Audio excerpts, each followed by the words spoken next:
est digne d'être loué. Nul, mon Dieu, n'est digne de recevoir, mon Dieu, de cœur reconnaissant notre louange, notre adoration. Sois élevé, Dieu de gloire. Sois glorifié, Dieu merveilleux. Alléluia. Béni soit ton nom. Tu es Dieu. Il n'y a que toi, Seigneur, il n'y a que toi. Alléluia. Il n'y a que toi, Seigneur, il n'y a que toi. Il n'y a que toi, Seigneur, il n'y a que toi. Il n'y a que toi, Seigneur, il n'y a que toi. Il n'y a que toi, Seigneur, il n'y a que toi.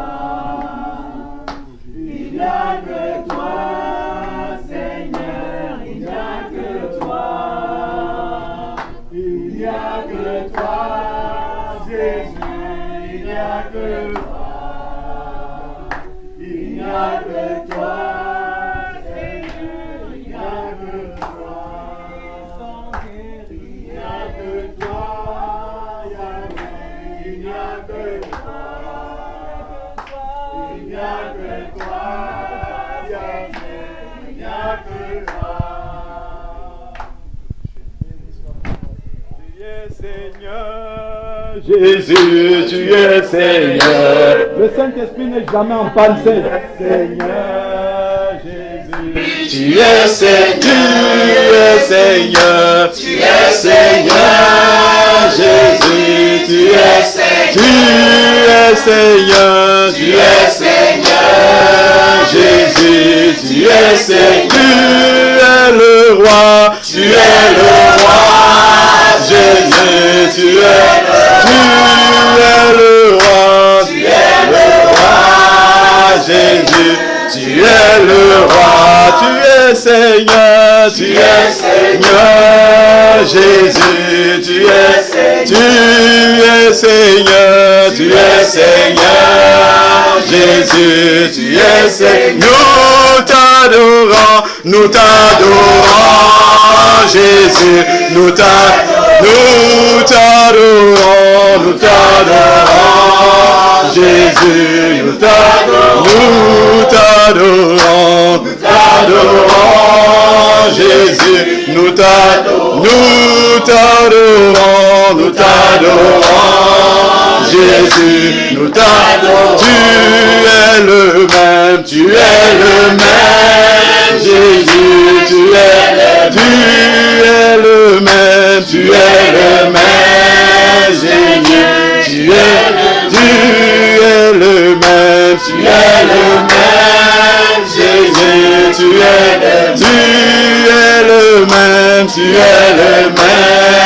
Jésus, tu ne changes pas, Jésus, tu changes pas, Jésus, tu changes, tu reviendras, Jésus, tu reviendras, Jésus, tu reviendras, Jésus, tu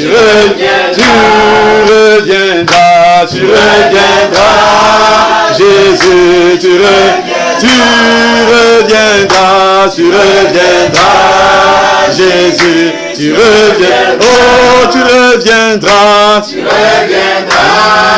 Jésus, tu reviendras, Jésus, tu préparons-nous, peuple de Dieu, préparons-nous,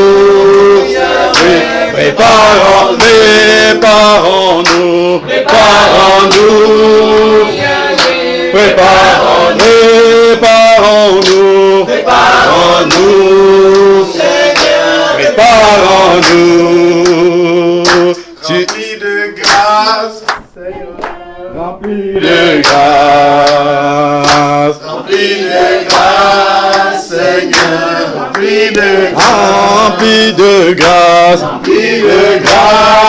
Seigneur, rempli de grâce, rempli de grâce, Seigneur, rempli de grâce. à toi l'honneur,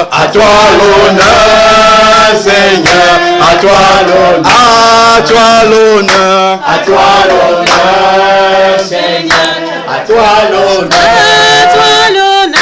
à toi l'honneur, Seigneur, à toi l'honneur,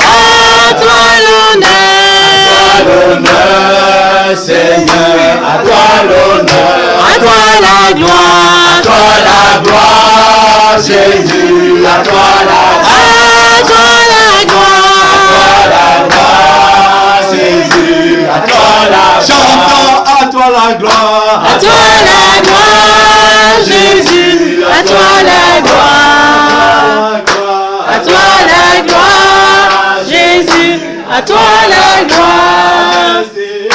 Majesté, Seigneur, la majesté, majesté, Jésus, majesté, majesté, Jésus, majesté, majesté, Jésus, majesté, à toi l'honneur, Jésus, à toi l'honneur, à toi l'honneur, Jésus, à toi l'honneur, à toi l'honneur, Jésus, à toi l'honneur, à toi l'honneur, Jésus, à toi l'honneur, assis sur le trône, assis sur le trône, assis sur le trône, assis sur le trône,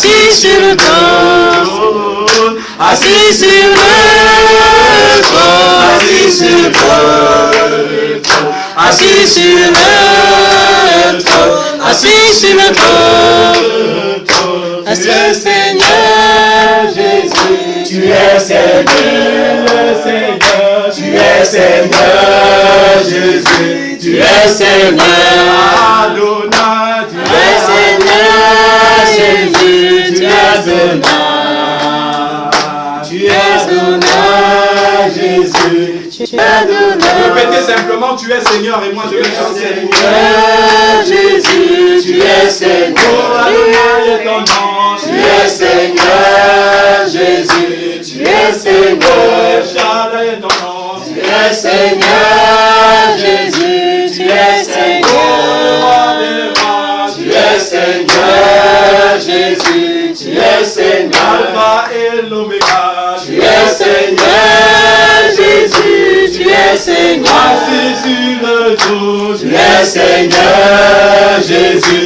tu es Seigneur, oh, tu es Seigneur, tu es Seigneur, Jésus, le roi des rois. Tu es Seigneur, Jésus, tu es Seigneur, rocher des siècles, tu es Seigneur, Jésus, tu es Seigneur, le prince de paix, tu es Seigneur, Jésus, tu es qui Seigneur, tient les siècles dans sa main, tu es Seigneur, Jésus. tu es Seigneur, Jésus, tu es Seigneur, tu es Seigneur, Jésus, tu es Seigneur, nous acclamons le roi, Tu es Seigneur, Jésus, acclame-moi. Tu es Seigneur, Jésus. nous acclamons le roi, tu es le roi, Seigneur, tu es le roi, je t'adore, tu es le roi, Jésus, tu es le roi, voilà ton peuple, tu es Seigneur, Jésus, tu es Seigneur, racheté, tu es Seigneur, Jésus, tu es Seigneur, racheté, chante, tu es Seigneur, Jésus, tu es avec les archanges, tu es Seigneur, Jésus, tu es Seigneur, avec les séraphins, tu es Seigneur, Jésus, les rachetés chantent ton nom, tu es Seigneur, Jésus, il est Seigneur, il est Seigneur, tu es saint, tu es Seigneur, tu es saint, tu es Seigneur, Jésus, le Saint, c'est saint. Tu es Seigneur, Jésus, le Saint des saints. Tu es saint, tu es Seigneur, Jésus, le Dieu saint.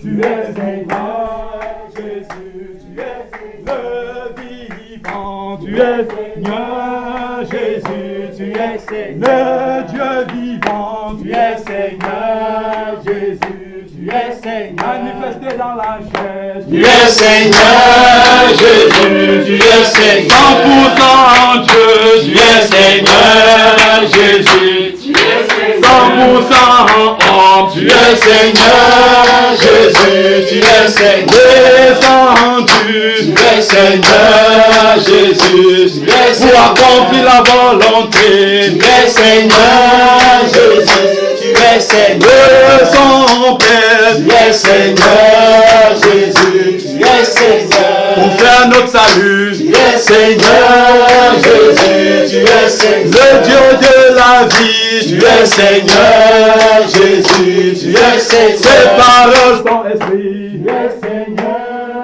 Jésus, tu es Seigneur, elle le transforme, tu es Seigneur, Jésus, tu es Seigneur, nous buvons autant. Tu es Seigneur, Jésus, tu es Seigneur. Nous buvons à son sein. Tu es Seigneur, Jésus, tu es Seigneur. Les fleuves d'eau vive. Tu es Seigneur, Jésus, tu es Seigneur. Coule de son sein. Tu es Seigneur, Jésus, tu es Seigneur. Abreuvons-nous. Tu es Seigneur.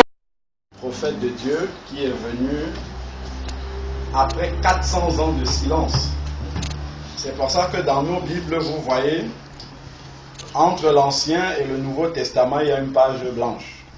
Cette page blanche-là symbolise les 400 années où le Seigneur est resté silencieux. Le peuple n'a pas eu de parole venant directement de Dieu. Parce que Dieu parlait au travers de ses prophètes. Et après le prophète Malachi, le Seigneur est resté 400 ans sans parler à son peuple. Et alors, après cette page blanche-là, arrive le Nouveau Testament, et on voit vraiment quelque chose d'assez surprenant, c'est la rupture avec l'Ancienne Alliance. La rupture avec l'Ancienne Alliance en la personne du prophète Jean-Baptiste, qui n'est pas venu se mettre au milieu de la foule pour commencer à crier les oracles de l'Éternel, mais il est allé se cacher dans le désert. Et c'est dans le désert qu'il a commencé à prêcher la parole de Dieu. Mais dans le désert où Jean-Baptiste était là-bas, la Bible dit que des foules accouraient pour venir le suivre là-bas dans le désert. Pourquoi? Parce que la lumière de Dieu était en lui. Amen.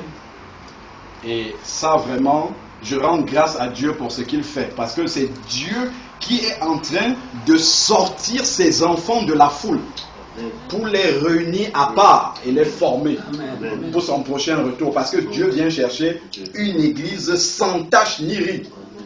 Donc, dès que le Seigneur nous voit dans des systèmes où il y a des rides, c'est-à-dire l'église qui a vieilli, des taches, c'est-à-dire des choses qui ne sont pas conformes à la parole, Dieu vient, il sort ses enfants. Il a bien dit dans sa parole qu'il laisse le temps au blé et à livrer de croître ensemble. Mais il vient un moment, et comme Jean a dit, l'heure est déjà venue. Mes petits enfants, c'est la dernière heure. Dans cette heure-là, Dieu vient et il commence par son Saint-Esprit à appeler ses enfants à se mettre à part. Pour former ce reste fidèle-là que Dieu prépare lui-même jour après jour dans nos, dans notre vie quotidienne pratique de chaque jour. Dieu nous forme pour que nous soyons cette épouse-là. Rendons grâce au Seigneur. Ne nous voyons pas comme supérieurs aux autres parce que nous ne méritons rien du tout. Nous avons entendu la voix de Dieu et Dieu nous a fait la grâce de suivre cette voix. Comme la Bible dit dans Jean 10 au verset 27, « Mes brebis entendent ma voix et elles me suivent. » Donc c'est une grâce que le Seigneur nous a accordé d'être ces brebis-là qui suivront la voix du Seigneur. Donc ne lâchons pas ce que nous avons déjà pu acquérir. Ne lâchons pas, tenons fort, parce que le Seigneur a bien dit que celui qui veut vivre saintement sera persécuté. Donc à cause du choix que nous avons fait, soyons sûrs que nous serons rejetés, nous serons persécutés, mais c'est à ce prix-là. comme l'apôtre a dit, c'est au prix de grandes tribulations que nous devons entrer dans le royaume des cieux. Donc si nous n'avons pas encore cette tribulation-là, sachons qu'elles vont arriver. Elles doivent même arriver parce que ce sont les tribulations qui confirment justement que nous sommes dans la voie de Dieu. Il a dit, large est le chemin qui mène à la perdition. Il y en a beaucoup qui passent par ce chemin-là. Mais étroit et resserré est le chemin qui mène à la vie. Il y en a très peu qui le trouvent. Donc c'est normal que ceux qui sont en train de marcher pour monter dans la cité céleste soient peu nombreux. Donc il ne faut pas s'étonner si on est un petit nombre par rapport au grand nombre, à la grande foule qu'on a l'habitude de voir. Mais c'est comme ça, c'est ce que le Seigneur a décidé. Il a dit, il en sera de même qu'au temps de Noé. À l'avènement du Seigneur, le temps de Noé, nous savons qu'il n'y a que 8 personnes qui ont été sauvées. Noé et ses 3 fils avec ses belles-filles et plus sa femme. Ça fait 8 personnes. Alors, il en sera de même dans Luc 17 qu'au temps de Lot. Au temps de Lot, combien de personnes ont été sauvées? 3 personnes. Lot et ses 2 filles vierges, c'est tout. Donc, soyons de ce reste fidèle-là et sachons qu'il va falloir s'accrocher vraiment jusqu'à la fin. Parce que Jésus lui-même, qui connaît ces choses-là, il connaissait toutes les prophéties. Il a dit, je crois c'est dans Luc 18 au verset 8, quand je reviendrai, trouverai-je encore la foi sur la terre. C'est pas qu'il va trouver la foi, mais il va trouver une foi contrefaite. Une foi qui ne suit plus l'authentique parole de Dieu. Une foi qui n'est plus attachée à la saine doctrine. Il va trouver une foi qui est complètement frelatée, complètement contrefaite. Et ne soyons pas de ceux qui suivent cette foi-là. Accrochons-nous à la vérité que nous avons déjà reçue. C'est une chose de recevoir la vérité, mais c'est encore tout un combat de la garder jusqu'au bout. Comme l'apôtre Paul a dit, j'ai combattu le bon combat de la foi. On ne combat pas n'importe quel combat. On doit combattre selon les règles, selon la parole de Dieu. Nous devons nous attacher à ce que nous faisons soit conforme à la parole de Dieu jusqu'au bout. Voilà pourquoi Jésus va dire dans les lettres aux 7 églises, il va dire, à celui qui vaincra, je donnerai. Donc il y a un combat à mener. On ne peut pas vaincre si on n'a pas mené le combat. Et il faut mener ce combat jusqu'au bout et selon les règles. Amen. Amen. Que Dieu soit béni. Je crois qu'on va faire un petit tour de chaises. Chacun va se présenter. On a l'habitude de le faire. Aujourd'hui, je crois que plus que jamais, on a besoin de refaire ce tour-là pour se connaître les uns les autres. Vous savez que vraiment, l'église biblique, qui est celle qui se réunit dans les maisons, en fait, la maison, comme je dis souvent, c'est toujours un bâtiment. On n'a pas beaucoup changé. Nous sommes toujours dans un bâtiment, mais il y a quelque chose de particulier. C'est que la maison, c'est le lieu d'habitation d'une famille. Donc, ce qui caractérise vraiment l'église biblique, c'est que c'est une église de famille. En fait, c'est une famille. Comme le corps de Christ, nous disons le corps de Christ est une famille. Avec nos familles charnelles, nous sommes liés par le sang. Mais avec la famille spirituelle, nous sommes liés justement par l'esprit. Parce que nous avons été scellés par le même esprit le jour où nous avons cru. Et nous savons que les liens de l'esprit sont plus forts que les liens de la chair. Parce que grâce à cet esprit dont nous avons été scellés, nous sommes appelés à vivre jusque dans l'éternité ensemble. Nos frères dans la chair, à partir du moment où l'un de nous décède et qu'il nous laisse au bord de la tombe, c'est fini. Les relations de fraternité sont terminées. Alors que les frères dans la foi, même si on les laisse à la tombe, nous savons que ce n'est qu'un passage, on va les retrouver là-bas. Pour l'éternité. D'où nous devons nous atteler à vivre vraiment en famille avec nos frères, comme une vraie famille, parce que nous sommes appelés à vivre de cette façon-là jusque dans l'éternité. C'est quelque chose de très important. Donc on va commencer déjà par... Seigneur Dieu Tout-Puissant, Père, tu es grand de toutes nos considérations humaines. Père, nos personnes ne sont rien. Parce que nous sommes morts en Christ. Et maintenant, nos vies sont cachées en toi, Seigneur Père. Éternel, nous sommes morts à ce monde-ci et nous ne tenons plus compte de ce monde. Père éternel, que tout ce qui reste encore de la chair et qui tient compte de ce monde, du siècle présent, Seigneur, puisse mourir en nous maintenant au nom de Jésus. Seigneur, que toute considération qui ne prend pas d'abord en compte le royaume de Dieu et sa justice, Seigneur Dieu, puisse mourir en nous maintenant au nom de Jésus. Père, nous voulons faire toutes choses uniquement pour ta gloire. Père, nos personnes ne comptent pas, Seigneur, ce n'est que la gloire de ton royaume que nous recherchons. Père, conduis-nous maintenant dans ce que toi-même tu as prévu, Seigneur Dieu, que nous puissions faire. Maintenant, Père, nous te glorifions. Prends toute la gloire au milieu de nous et qu'aucun homme ne soit élevé. Seul toi, Seigneur Dieu, au milieu de nous, prenne toute la gloire au nom puissant et glorieux de Jésus. Père, voici mes frères qui sont là, mes sœurs qui sont là, qui sont venus, Seigneur, non pas pour rencontrer un homme, Seigneur Dieu, mais pour te rencontrer toi, le seul vrai Dieu, Seigneur Père. Je te prie de te révéler maintenant, Seigneur, personnellement, à chacun qui est venu, Seigneur Père. Certains te connaissent déjà, peut-être il y en a d'autres qui ne te connaissent pas encore personnellement. Père, je te prie pour cela, que tu te révèles à eux, Seigneur Père. Que ceux qui te connaissent déjà, que la révélation, Seigneur Dieu, de ton Fils Jésus-Christ puisse grandir encore en eux et qu'ils te connaissent. Amen. Parce que, Seigneur Dieu, tu as dit dans ta parole que la vérité, c'est de te connaître, toi, le seul vrai Dieu, Seigneur Dieu Tout-Puissant. Père, que tu te révèles comme celui-là au milieu de tes enfants maintenant, au nom puissant et glorieux de Jésus. Que vraiment, Seigneur, seul ton esprit nous conduise, que la chair se taise et que ton esprit prenne le contrôle de tout maintenant au nom de Jésus-Christ. Amen. Amen. Amen. Alléluia. Nous allons prendre la parole de Dieu dans Acte 1, au verset 9. Nous avons beaucoup chanté que Jésus revient. Tout le monde le sait, nous le savons tous. Ma soeur, tu as besoin d'une Bible, Lucienne? Ça va. Ça va, d'accord. Okay. Nous avons chanté que Jésus revient. Il est bien de se remettre cela dans l'esprit. Parce que nous savons que nous sommes au contact du siècle présent, c'est-à-dire du monde qui est là dehors. Et nous savons que le monde dehors a tendance et aura toujours tendance, et c'est normal et c'est biblique parce que la parole de Dieu nous l'a déjà dit. Dans 1 Jean 5 au verset 19, la Bible nous dit que le monde est dirigé par le malin. Donc, c'est le malin et son esprit qui contrôle ce monde, qui essaye de nous attirer toujours et de nous retenir sur la terre, de nous attacher aux choses de la terre. Nous sommes certes sur la terre, nous sommes encore dans la chair. Nous sommes appelés à faire beaucoup de choses sur cette terre, mais il faut que notre esprit soit attaché au ciel. Amen. Les pieds sur la terre, mais la tête dans le ciel. C'est pour ça que nous sommes assis dans les lieux célestes en Christ. Si nous avons notre tête ici à terre, nous allons rester. Il faut que la tête soit dans le ciel déjà. Amen. C'est pour ça que la parole de Dieu dit: pensez constamment aux choses d'en haut. Là où le Seigneur est assis sur le trône.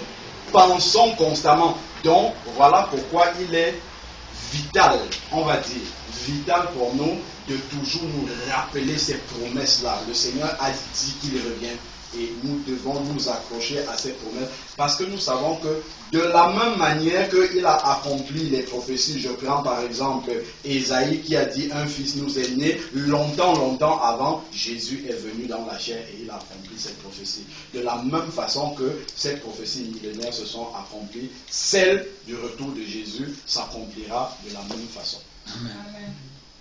Donc, prenons Acte 1, verset 9. La Bible nous dit dans Romains 10 au verset 17 que la foi vient de ce qu'on entend. Ce qu'on entend vient de la parole de Dieu. Ce que nous allons lire, c'est un verset que vous avez sûrement déjà lu des centaines et des centaines de fois, mais on ne va pas se fatiguer de lire ces versets-là. Tant qu'ils ne se sont pas accomplis, nous allons toujours les lire. Alors, après avoir dit cela, il fut élevé. Nous sommes ici le jour de l'ascension. Après avoir dit cela, il fut élevé. Pendant qu'ils le regardaient, les disciples étaient en train de regarder Jésus, une nuée le déroba à leurs yeux, et comme ils avaient les regards fixés vers le ciel, ils étaient en train de regarder vers le ciel, pendant qu'ils s'en allaient, Jésus étant en train de retourner au Père, voici deux hommes en vêtements blancs se présentaient à eux et dirent: vous, Galiléens, pourquoi vous arrêtez-vous à regarder au ciel? Car ce Jésus qui a été enlevé au ciel du milieu de vous reviendra de même. Dans le texte grec, c'est ce même Jésus qui a été élevé au ciel du milieu de vous reviendra de la même manière dont vous l'avez vu aller au ciel. Point. Donc ça, c'est une vérité fondamentale de la parole de Dieu qui doit être dans notre cœur en toutes circonstances. C'est que ce même Jésus, nos yeux ne l'ont peut-être pas encore vu, mais nous savons, parce que la parole de Dieu est la vérité, de Genèse 1 jusqu'à Apocalypse 22, là-bas nous savons que toutes les paroles de Dieu sont la vérité. Comme Jésus a dit lui-même, je suis le chemin, la vérité et la vie. Il n'y a pas plusieurs vérités, il n'y en a qu'une seule et c'est la parole de Dieu. Donc ce verset-ci va s'accomplir de la même façon. Les yeux qui ont vu Jésus monter, il dit de la même façon, nous sommes les disciples de ce siècle, de la même façon, nous le verrons revenir. Donc nous savons que Jésus va revenir. Je vais juste nous rappeler encore, on l'a aussi chanté, les paroles de 1 Thessaloniciens 4 qui nous parlent en détail du retour de Jésus. Parce que si on enlève ce passage de la Bible, et on enlève aussi 1 Corinthiens 15, notre espérance est vaine. Si on enlève 1 Thessaloniciens 4 de nos Bibles, la foi chrétienne devient comme toutes les autres foi qui sont sans espérance. Alors, je lis 1 Thessaloniciens 4 à partir du verset 13. Nous ne voulons pas, frères, que vous soyez dans l'ignorance. On peut être chrétien et être dans l'ignorance. On peut savoir que Jésus revient, mais être quand même dans l'ignorance à propos de ce sujet-là. Amen. Comment ça? On sait que Jésus revient, mais ça n'a aucune incidence dans notre vie. Ça veut dire que nous sommes quand même dans l'ignorance. Parce que, on l'a déjà dit ici, je crois, quand on partageait sur la foi ou sur un autre sujet, on a dit que ce que Dieu considère dans la Bible que nous croyons, ce n'est pas toutes les vérités de la parole que nous avons mémorisées dans notre tête, c'est ce que nous mettons en pratique. Amen. C'est ce à quoi nous croyons. Donc si je sais que Jésus revient et que je ne vis pas ma vie en fonction de cette vérité-là, ça veut dire que je ne crois pas que Jésus revient. Donc voilà pourquoi un chrétien peut savoir intellectuellement, c'est-à-dire dans sa tête, que Jésus revient, mais si ça n'a pas d'incidence pratique dans sa vie de tous les jours, qu'il sait que là où je suis en train de faire ça, la trompette peut sonner, s'il ne se pose jamais ce type de questions-là, ça veut dire qu'il ne croit pas que Jésus revient. Ça, c'est la vérité implacable de la parole de Dieu. Nous pouvons toujours confesser de notre bouche, nous pouvons toujours le chanter, mais si ce n'est pas pratico-pratique dans notre vie, ça veut dire que nous n'y croyons pas. L'adoration, on l'a déjà dit, hein, l'adoration, c'est bien. Dans l'adoration, qu'est-ce que nous disons au Seigneur? Que nous l'aimons. Et la Bible, on a étudié ça, c'est dans Jean 14 qui répète verset après verset, que la preuve que nous aimons Jésus, c'est que nous gardons ses commandements. Donc la finalité de l'adoration, c'est quoi? C'est l'obéissance. Parce que dans l'adoration, nous disons à Jésus que nous l'aimons, mais nous devons prouver que nous l'aimons en obéissant à sa parole.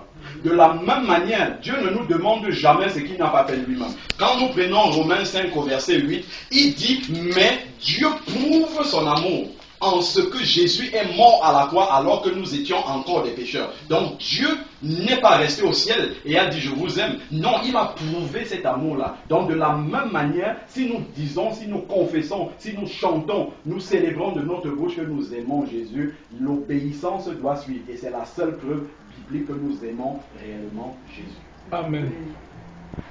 Alors, je continue la lecture. Donc, quand on lit comme ça, on peut dire, oh oui, bon, moi je ne suis pas dans l'ignorance, je sais que Jésus va revenir. Non, c'est beaucoup plus profond que cela.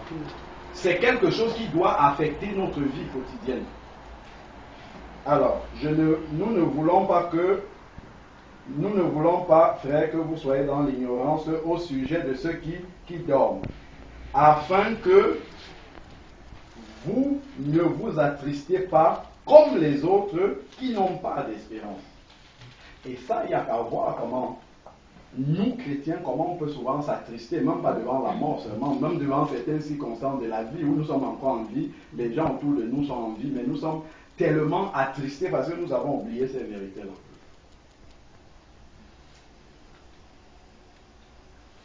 Que vous vous attristiez comme les autres, nous ne sommes pas comme les autres. Nous avons une espérance vivante. Tant qu'elle n'est pas accomplie, elle doit toujours vivre dans notre cœur. Si elle n'est plus vivante dans notre cœur, c'est que nous sommes déjà en train de mettre un pied en dehors de la foi. Verset 14. En effet, si nous croyons que Jésus est mort et qu'il est ressuscité, nous croyons aussi que Dieu ramènera aussi par Jésus et avec lui ceux qui se sont endormis. La suite va nous montrer que les plus parle de ceux qui dorment, ceux qui se sont endormis, c'est ceux qui sont morts en Christ. C'est ceux qui sont morts avec l'espérance justement de ce retour glorieux là du Seigneur. Continuons, verset 15. Voici en effet ce que nous déclarons d'après une parole du Seigneur. Nous, les vivants, restés pour l'avènement du Seigneur, nous ne devancerons pas ceux qui se sont endormis. Je vais d'abord arrêter. Nous, les vivants, qu'est-ce que ça signifie? Nous, les vivants, restés pour l'avènement du Seigneur. Il y a une révélation très importante ici. On est vivant, on ne peut qu'être vivant, ça ne veut pas dire qu'on respire. Oui, ça c'est la vérité charnelle, mais il y a une vérité plus profonde derrière. C'est vivant en Christ. C'est ayant le Saint-Esprit. Parce que c'est le Saint-Esprit qui donne la vie. C'est ça être vivant. Lorsque nous voyons dans Genèse 2, allons regarder un peu ça.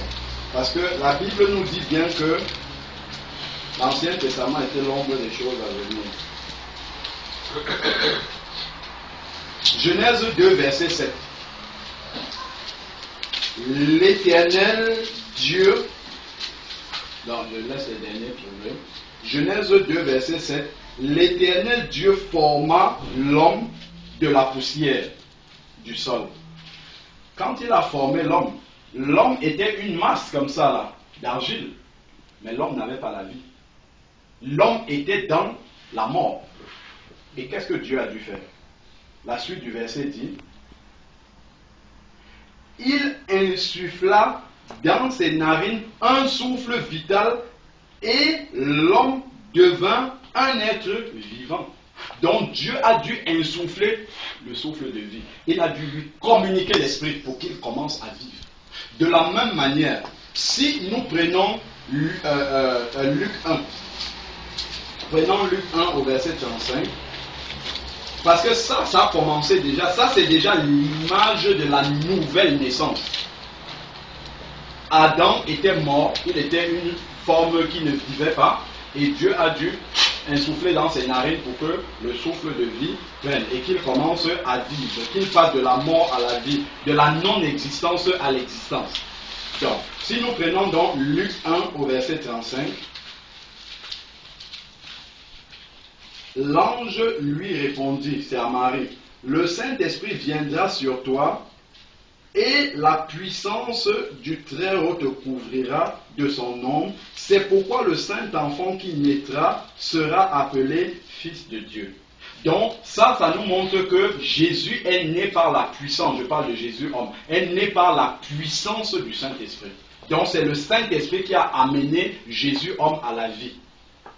Donc ça, Jésus n'avait pas besoin de naître de nouveau, on est bien d'accord. Mais nous savons que Jésus est descendu du ciel pour accomplir la vie du disciple, montrer comment le disciple, toutes les étapes par lesquelles le disciple doit passer.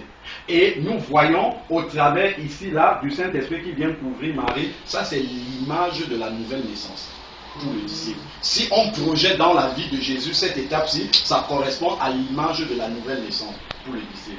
Donc il faut naître d'eau et d'esprit, comme Jésus a dit, c'est le Saint-Esprit qui vient communiquer la vie à quelqu'un qui était mort, pour qu'il passe de la mort à la vie, qu'il passe des ténèbres à la lumière. C'est le Saint-Esprit qui fait l'œuvre de la nouvelle naissance. Donc c'est le Saint-Esprit qui rend la vie à quelqu'un qui était mort.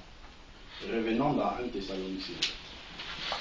Ça, c'était simplement pour expliquer quand il dit nous les vivants. C'est-à-dire, c'est ceux qui sont encore debout qui respirent, mais spirituellement, ça signifie ceux qui respirent et qui ont le Saint-Esprit en eux. Parce que les gens qui sont là dehors, qui ne connaissent pas Jésus, sont morts. Ce sont des morts vivants. Ils marchent sur la terre, mais ils sont morts en fait. Pour Dieu, ils sont morts. Et pour nous aussi qui avons l'Esprit de Dieu, nous voyons avec le regard de Dieu et nous savons qu'ils sont morts. Voilà pourquoi nous sortons pour évangéliser. Parce qu'autour de nous, il y a la mort. Et nous, nous sommes vivants.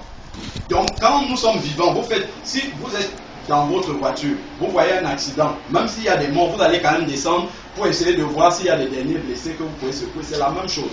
Nous, nous regardons avec le regard de Dieu. Et nous voyons qu'autour de nous, il y a la mort. Et il faut aller chercher ces personnes qui sont dans la mort et leur donner la parole qui ramène à la vie. Parce que la Bible dit que la parole de Dieu est l'épée de l'esprit. Donc il faut donner cette parole-là au Saint-Esprit pour que le Saint-Esprit puisse travailler dans les cœurs et ramener les gens qui sont morts à la vie. Donc nous les vivants, c'est ceux qui ont le Saint-Esprit et on va le démontrer encore avec un autre passage. Alors, car, verset 16, car le Seigneur lui-même, Jésus aurait pu envoyer l'archange Gabriel ou n'importe quel ange très très élevé venir chercher les chrétiens, mais il va venir lui-même, car le Seigneur lui-même a un signal donné à la voix d'un archange, au son de la trompette de Dieu, descendra du ciel. Le Seigneur était monté, on a vu dans Acte 1:9. Maintenant, il descendra du ciel et les morts en Christ. Voilà maintenant là où il explique ce que ça voulait dire les gens qui dorment et ceux qui se sont endormis. Ce sont les morts en Christ, c'est-à-dire des personnes qui, lorsque la mort les a trouvés, ils étaient en Christ, c'est-à-dire qu'ils avaient le Saint-Esprit en eux. Parce que le Saint-Esprit, nous sommes scellés lorsque nous croyons, mais rien ne nous garantit que nous allons le garder jusqu'à la fin. Le Seigneur fait tout pour que nous le gardons jusqu'à la fin, mais ça dépend de nous, parce que nous avons plein d'exemples, on l'a déjà vu dans d'autres enseignements, de personnes qui avaient l'Esprit de Dieu et qui finalement l'ont perdu, n'attristés par le Saint-Esprit de Dieu. C'est pour ça que cet avertissement-là est dans la parole, parce qu'on peut attrister le Saint-Esprit de Dieu et il finit par s'en aller. Voilà. Alors, les morts en Christ ressusciteront en premier lieu, verset 17. Ensuite, nous les vivants, c'est-à-dire ceux qui respirent encore et qui sont en Christ, qui ont le Saint-Esprit, qui seront restés, nous serons enlevés ensemble avec eux. Nous tous réunis. Il y a un seul corps, même ceux qui sont morts déjà et qui sont en Christ font partie du corps de Christ. Donc c'est le corps de Christ entier qui monte à la rencontre de Dieu. Les morts et les vivants. C'est le seul événement dans toute l'histoire de l'humanité qui réunissent les morts et les vivants en même temps. Il n'y a que Dieu qui a créé les êtres humains qui peut faire une chose pareille. Amen. Nous serons avec eux dans les nuées à la rencontre du Seigneur dans les airs. Et ainsi nous serons toujours avec le Seigneur. Amen. Ça c'est l'espérance la plus glorieuse. Sinon on peut même lire ces versets-là tous les matins. Mettre ça même comme étant notre réveil matin. Tape le matin quand tu te réveilles, ce sont les versets là qui commencent à parler. Que tu te souviennes que là, ça va s'accomplir. Amen. Ça va s'accomplir. Parce que si on enlève ça de la Bible, notre espérance elle est vide. Consolez-vous donc les uns les autres par ces paroles. Ce sont des paroles d'encouragement, de consolation qui ont toujours maintenu les disciples à marcher dans la fidélité au Seigneur lorsque la persécution était la plus grande. Et nous, en tant que chrétiens, nous ne devons pas oublier cela.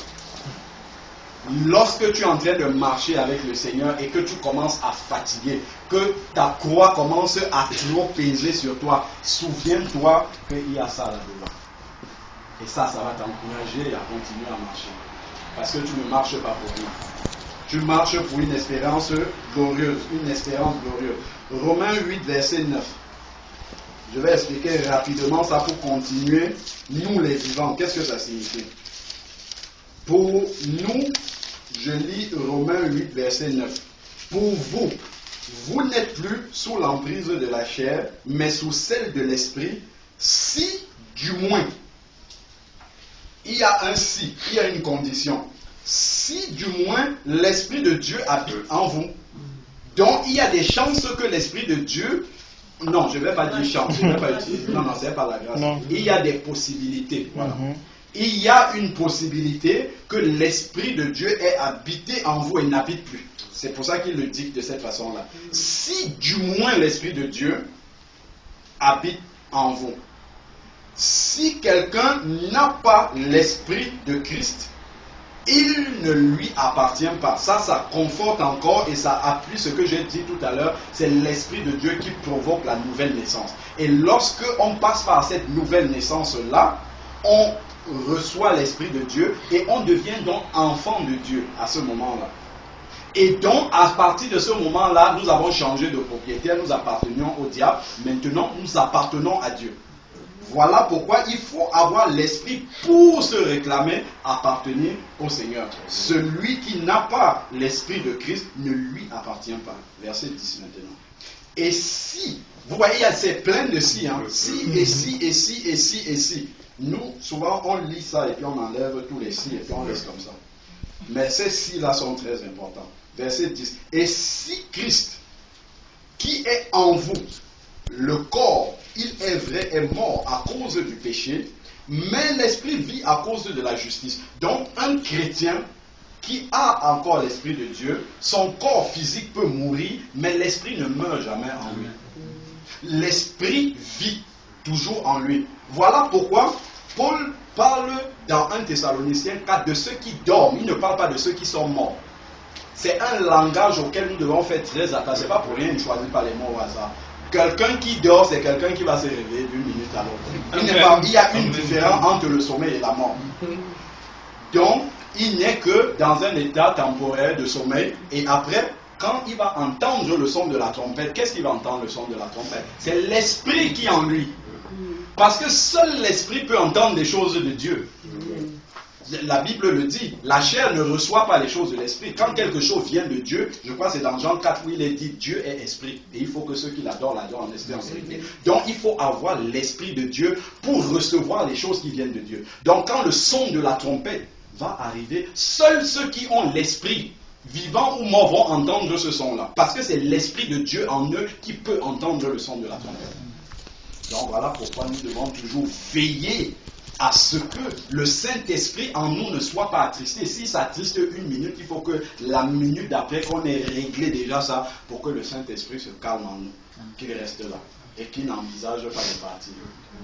Ça, c'est tout ce qu'on appelle à celui qui vaincra. C'est ça que Jésus disait toujours. À celui qui vaincra, je donnerai la couronne de ceci. À celui qui vaincra, parce qu'il faut vaincre. C'est un combat pour garder le Saint. Tout le travail du malin ici dehors, c'est que les chrétiens perdent le Saint-Esprit. Pourquoi? Parce que c'est le Saint-Esprit qui apporte la lumière dans notre vie. Si vous n'avez pas le Saint-Esprit, vous êtes dans les ténèbres. Et quand nous sommes dans les ténèbres, qu'est-ce qu'on fait? Si il faisait noir ici, on éteint la lumière, bon, la nuit. Quand on est dans les ténèbres, on ne voit pas où on va. On marche, on peut piétiner son voisin, on peut on peut tomber dans un ravin, ainsi de suite, parce qu'on n'a pas la lumière. Et c'est ça, les gens qui sont dans le monde autour de nous, ils n'ont pas cette lumière-là. Voilà pourquoi ils s'entrechoquent, ils s'entredéchirent, ils s'entretuent, ils s'insultent, ils n'ont pas de barrière. Pourquoi? Parce qu'ils ne voient pas où ils vont. Nous qui avons l'esprit, nous avons la lumière et nous savons où nous sommes en train d'aller. Et c'est pour ça que Paul nous demande de nous consoler, de ne pas oublier. Je ne veux pas que vous soyez dans l'ignorance concernant ces choses-là. Continuons en verset 11. Et si l'esprit, il met encore un autre ici, et si l'esprit de celui qui a ressuscité Jésus d'entre les morts habite en vous, si seulement cet esprit-là habite en vous, celui qui a ressuscité Jésus Christ d'entre les morts donnera aussi vie à votre corps mortel par son esprit qui fait quoi? Qui habite en vous. Et c'est conjugué au présent. C'est pas conjugué au passé, c'est conjugué au présent. C'est un présent continu en fait. L'esprit doit être toujours présent en nous au moment où il faut nous ramener à la vie, au moment de la résurrection. Si cet esprit-là n'est plus là, le Seigneur ne peut pas redonner vie à notre corps. Parce que l'esprit doit être présent et le Seigneur donne vie au corps autour de l'esprit. L'esprit doit habiter dans un corps. Amen. Amen. Très important. Ça remet vraiment en lumière le challenge que, comme j'ai envie de dire, pour utiliser le langage du monde, vraiment tout le combat que nous avons à persévérer jusqu'à la fin. C'est un combat pour garder le Saint-Esprit jusqu'au bout. Manifester les fruits du Saint-Esprit. Ça, c'est le combat de toute la vie chrétienne, jusqu'au bout. Et comme Paul dit, c'est la fin. La fin d'une chose vaut mieux que son commencement. Amen. C'est la fin que Dieu va voir. On peut avoir couru, comme nous voyons là, la course de résistance. Nous courons, mais à la fin, et on tombe devant la ligne. Non, il faut arriver jusqu'au bout. Amen. Mais le Seigneur va veiller pour que nous arrivions si nous voulons. Amen. Bon, maintenant que nous avons placé tout ça en regard, nous savons qu'il y a beaucoup de prophéties dans la parole. Il y en a plus de, je ne sais pas combien, plus de 300 prophéties qui annoncent le retour de Jésus. On ne va pas les passer en revue, mais je vais revenir à pourquoi nous sommes en train de faire la vidéo. C'est justement par rapport à ça. Bon, je vais d'abord continuer dans la parole de Dieu. Alors, nous allons lire rapidement. Nous allons nous arrêter simplement sur l'une des plus, sinon la plus grande de toutes les prophéties, qui montre même aux païens que le Seigneur Jésus revient. Luc 21. Luc 21, versets 29 à 32. Même un païen ne peut pas discuter. Si on lui explique seulement, parce qu'il a besoin du Saint-Esprit pour comprendre cette parole-là. S'il admet ce que veut dire cette parole-là, à ce moment-là, il n'aura plus rien à dire. Alors, je lis Luc 21, verset 29. Et il leur dit une comparaison. C'est Jésus qui est en train de parler avec ses disciples. Et si vous lisez dans le contexte de Luc 21, les disciples demandent à Jésus quel sera le signe de son avènement. Et Jésus commence à leur parler. Et à un moment donné, Jésus dit ce que nous voyons au verset 29 là. Et il leur dit une comparaison. Voyez le figuier. Il n'a pas choisi n'importe quel arbre. Il dit et tous les arbres. Dès qu'ils ont poussé, vous connaissez de vous-même en regardant que l'été est proche. Lorsque vous regardez le figuier, vous regardez les feuilles, vous savez que l'été est proche. De même, quand vous verrez ces choses arriver, sachez que le royaume de Dieu est proche. Verset 32, je crois. Je vous le dis en vérité, cette génération qui a vu les feuilles revenir sur le figuier, n'oublions pas le verset d'en haut, cette génération ne passera point que cela n'arrive. Alors, nous voyons que Jésus n'a pas choisi au hasard l'arbre dont il a parlé là, le figuier. Et nous savons que tout au long de la parole de Dieu, la symbolique du figuier est très importante. Dieu n'a pas utilisé cette expression, le figuier, au hasard. Ça renvoie à quelque chose dans la parole du Seigneur. Prenons maintenant Luc 13. Du verset 6 au verset 9, c'est Jésus qui parle toujours. Il dit aussi cette parole. Nous savons que un passage de la parole de Dieu peut nous paraître obscur, mais un autre passage l'explique littéralement. Il dit aussi cette parabole. Un homme avait quoi? Un figuier planté dans sa vigne. Il vint pour y chercher du fruit et il n'en trouva point. Alors il dit au vigneron, voici 3 ans que je viens chercher du fruit à ce figuier et je n'en trouve point. Coupe-le, pourquoi occupe-t-il la terre inutilement? Le vigneron lui répondit, Seigneur, laisse-le encore cette année, je creuserai tout autour et j'y mettrai du fumier. Voilà, alors le verset 9 dit, peut-être à l'avenir donnera-t-il du fruit, sinon on le coupera. On comprend bien dans cette parabole, il a bien précisé les 3 ans, on comprend lorsque on met ce passage-ci en parallèle avec le passage où la Bible nous dit le Seigneur est venu au milieu des siens et les siens ne l'ont pas reçu, on comprend bien que Israël, qui est le peuple de Dieu, Jésus est venu d'abord chez les siens pour y trouver du fruit, justement. Mais Israël n'avait pas porté les fruits que Dieu voulait. Dieu avait prévu d'utiliser Israël comme un laboratoire pour apporter la vérité à l'humanité. Et cette vérité-là devait d'abord se manifester au milieu du peuple d'Israël et ensuite se disséminer, se disperser au milieu des nations. Jésus est venu, il a fait 3 ans, il cherche du fruit au milieu d'Israël, mais il n'en trouve pas. Voilà pourquoi il va envoyer l'apôtre Paul plus tard vers les païens et la grâce est arrivée également chez les païens. Mais à la base, il est venu déjà, lui-même l'a dit, pour les brebis perdues d'Israël. Mais comme les brebis perdues d'Israël n'ont pas reçu leur Messie, le Messie s'est tourné vers nous. Donc voilà déjà un premier passage qui montre que ce figuier renvoie à Israël. On a encore un autre verset. Osée 9, verset 10. J'ai trouvé Israël comme des raisins dans le désert. J'ai vu vos pères comme les premiers fruits de d'un figuier. Là, c'est plus littéral encore. Là, c'est vraiment littéralement écrit. J'ai vu vos pères. Quand on parle de nos pères, c'est ceux qui avaient le peuple d'Israël qui croyaient au Dieu d'Abraham, d'Isaac et de Jacob. Mais ils sont allés vers Baal-Péor. Ils se sont consacrés. Oui, Osée 9, verset 10. J'ai trouvé Israël comme les raisins dans le désert. Comme des raisins dans le désert. J'ai vu vos pères comme les premiers fruits d'un figuier, mais ils sont allés vers Baal-Péor, c'est une idole. Ils se sont consacrés à l'infâme idole. Et ils sont devenus abominables, comme l'objet de leur amour. Donc on voit déjà les racines de la rébellion d'Israël ici, qui après n'a pas reçu le Messie. Donc dans ces passages, on comprend ce que Jésus voulait dire justement, a dit, ce n'est pas voulait, a dit dans Luc 21, quand il parle des feuilles sur le figuier, il parle justement d'Israël. Bon, qu'est-ce que ça signifie donc, les feuilles sur le figuier?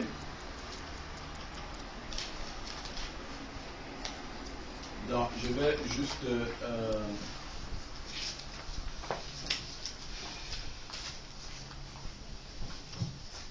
nous ramener un autre passage. Donc, alors, prenons Luc 21, du verset 5 au verset 6. Les disciples qui posent la question à Jésus, il s'agit de l'avènement de Jésus. Comme quelques-uns parlaient des belles pierres, ils étaient en train de montrer les belles pierres du temple à Jésus et des offrandes qui faisaient l'ornement. Luc 21, de 5 à 6. Jésus dit, les jours viendront où ce que vous voyez ne restera pas. Il ne restera pas pierre sur pierre qui ne soit renversé. Il parlait effectivement du temple. Il dit que le temple que vous êtes en train de voir sera détruit complètement.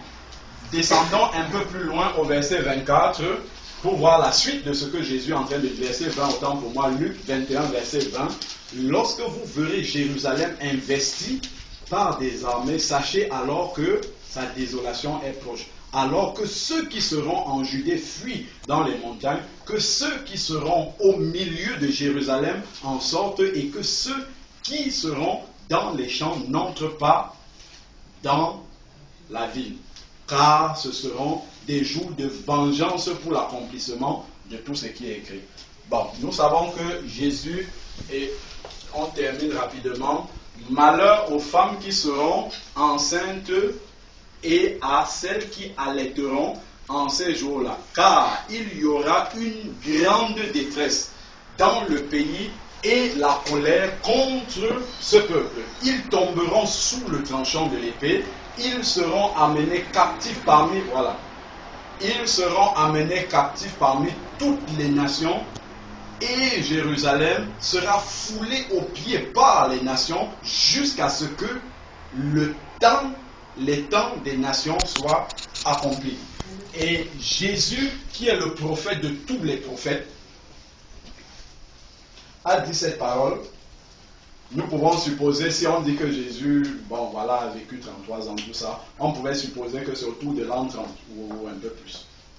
Et nous savons que ça s'est littéralement accompli en l'an 70. Littéralement. Il y a eu une invasion romaine dirigée par le général Titus.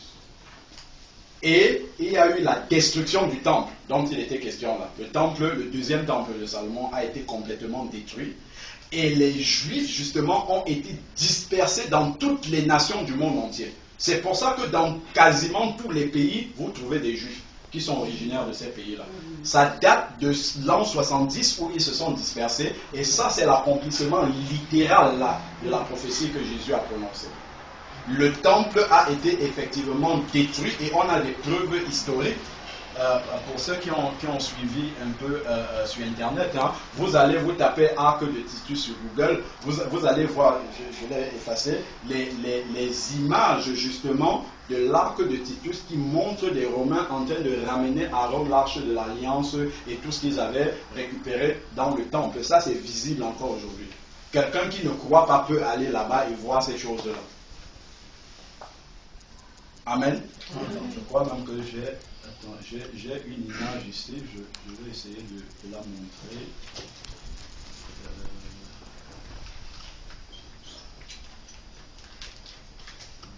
Je vais essayer de montrer l'image de l'arc de Titus. Je crois qu'on l'a ici. Donc déjà, alors, voilà.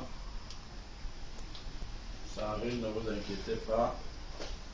Allez, voilà.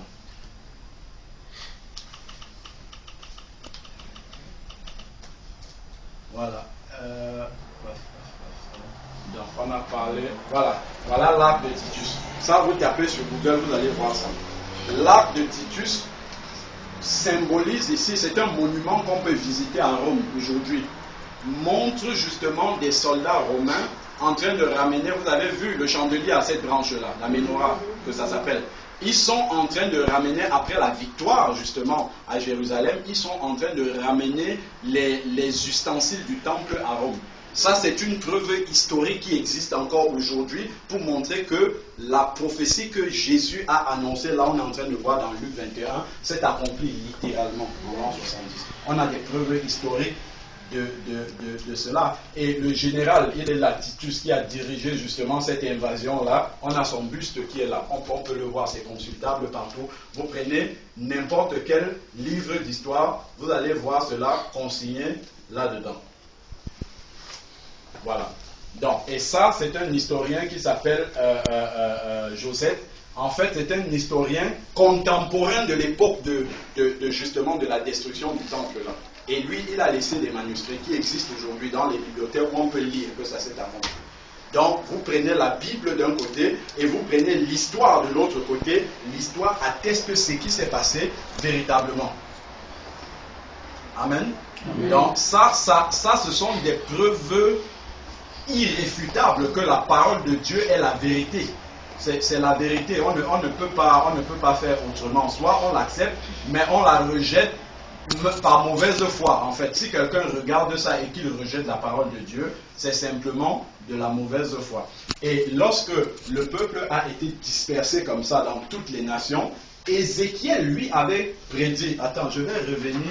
Il y a un slide ici là qui nous montre à quelle année. Voilà, le livre d'Ézéchiel a été écrit environ entre 590, moins 590 et moins 570 avant Jésus-Christ. Imaginez un peu, avant Jésus-Christ. Donc ça fait 2500 ans que ça s'est passé. Puisque ça fait à peu près 2000 ans qui nous séparent de Jésus, et lui là-bas c'est 570, disons 400, 2400 à peu près. 2400 ans que le livre d'Ézéchiel a été écrit, et qu'est-ce que Ézéchiel nous a dit? Ézéchiel 37, verset 21, nous dit: et tu leur diras, ainsi parle le Seigneur, l'Éternel. Voici, je prendrai les enfants d'Israël du milieu des nations où ils sont allés. Jésus avait dit, Et le peuple sera dispersé parmi toutes les nations. N'oublions pas Luc 21. Dispersé parmi toutes les nations jusqu'à ce que le temps des nations soit accompli. Et Ézéchiel annonce que cette dispersion mondiale-là ne va pas durer jusque dans l'éternité. Il y aura une fin à cela. C'est ce qu'il dit. Je rassemblerai de toutes parts et je les rassemblerai de toutes parts et je les ramènerai non pas n'importe où, mais dans leur pays. Dans leur pays. Je ferai de une seule nation. On sait que le royaume d'Israël avait été disloqué, séparé en deux royaumes, ce qu'on appelle le royaume du nord et le royaume du sud, le royaume de Juda et puis l'autre royaume avec les 10 tribus. Alors, je ferai de une seule nation. Donc aujourd'hui, nous savons qu'il y a un seul pays d'Israël, il n'y en a pas deux, un seul. Alors, je ferai de une seule nation dans le pays, dans les montagnes d'Israël, donc dans le pays des ancêtres là-bas, c'est là-bas que le pays devait être refondé. Ils auront tous un même roi, ils ont un seul président aujourd'hui, et ils ne formeront plus deux nations et ne seront plus divisés en deux royaumes. Nous savons que aujourd'hui l'État d'Israël existe.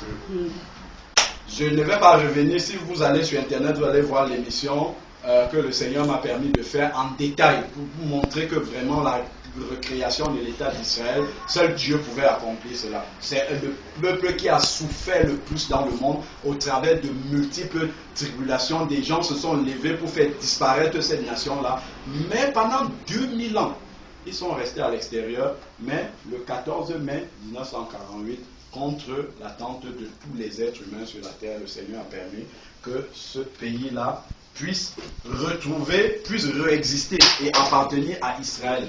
Ça, c'est une vérité, ça c'est la plus grande prophétie indiscutable qui existe. La recréation de l'État d'Israël. C'est la, si on demande une preuve que Dieu existe, c'est la création de l'État d'Israël. Ça c'est une preuve matérielle que Dieu existe. Parce que quand on connaît les détails justement de ce que ce peuple a vécu et de comment ils étaient considérés dans le monde, personne avant que l'État d'Israël ne soit créé ne pouvait s'asseoir et dire que l'État d'Israël va être recréé. Donc ça, c'est une vérité fondamentale de la parole de Dieu. Bon, je ne vais pas revenir là-dessus, je voulais juste poser le fondement que l'État d'Israël existe. Maintenant, regardons dans la parole de Dieu. Calquons-nous toujours sur la parole de Dieu.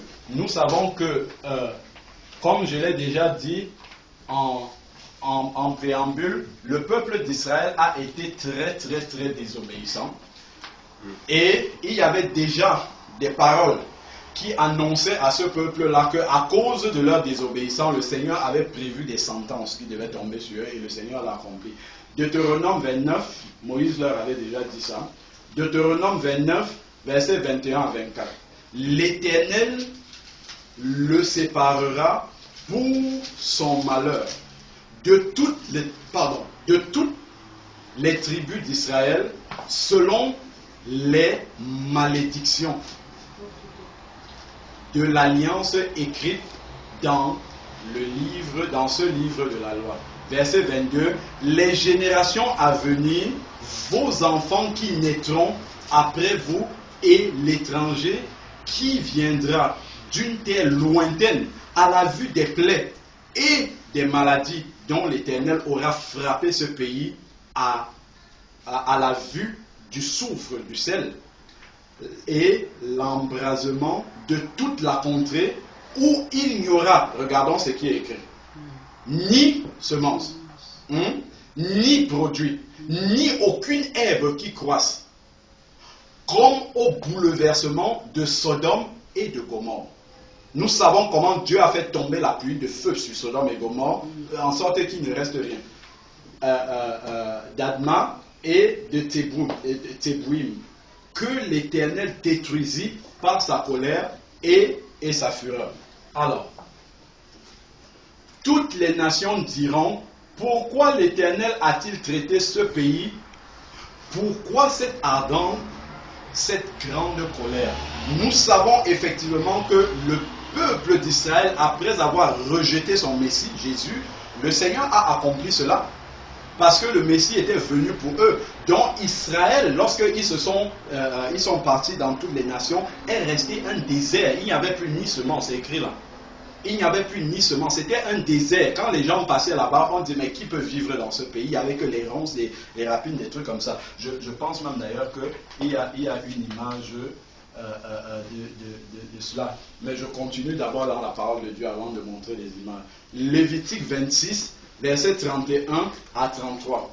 Je réduirai vos villes. Ça, c'est à cause du rejet du Messie, du rejet de la parole de Dieu. Nous savons que Jésus est la parole incarnée de Dieu que Israël a rejetée. Je réduirai vos villes en désert. Je ravagerai vos sanctuaires et je ne respirerai plus l'odeur agréable de vos parfums. Je dévasterai le pays et vos ennemis qui habiteront en seront stupéfaits.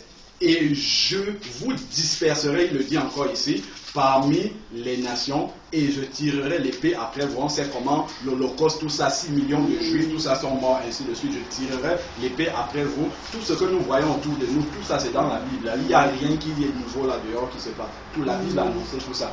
Votre pays sera dévasté et vos villes seront désertes. Prenons encore Ésaïe. Ce n'est pas seulement Moïse qui a parlé. Prenons Ésaïe. Ésaïe 5, verset 6. Je la réduirai en ruine. Elle ne sera plus taillée, ni quoi. On revoit encore. Il n'y aura plus ni semence dans Deutéronome. Ésaïe redit encore la même chose. Comme punition, elle ne sera plus taillée, ni quoi cultivée. Les ronces et, voilà, c'est ce que j'ai dit tout à l'heure, et les épines y croîtront. Le pays d'Israël, lorsque le peuple d'Israël n'était plus dans ce pays, c'est ça qu'on avait.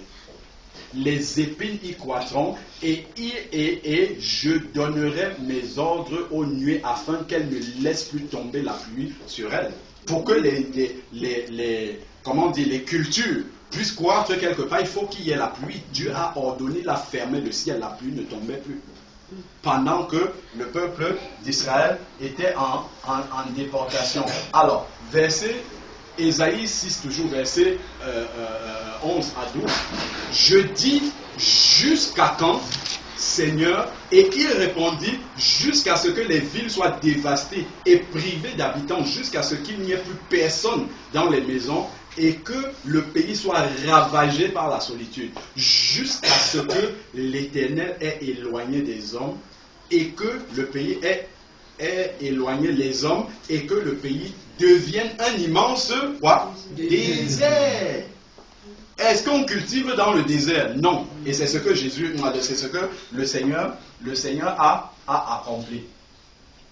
Voilà, dans Zacharie maintenant, 7 au verset 14, nous sommes en train de démontrer, et vous allez voir bientôt, les yeux vont s'ouvrir maintenant.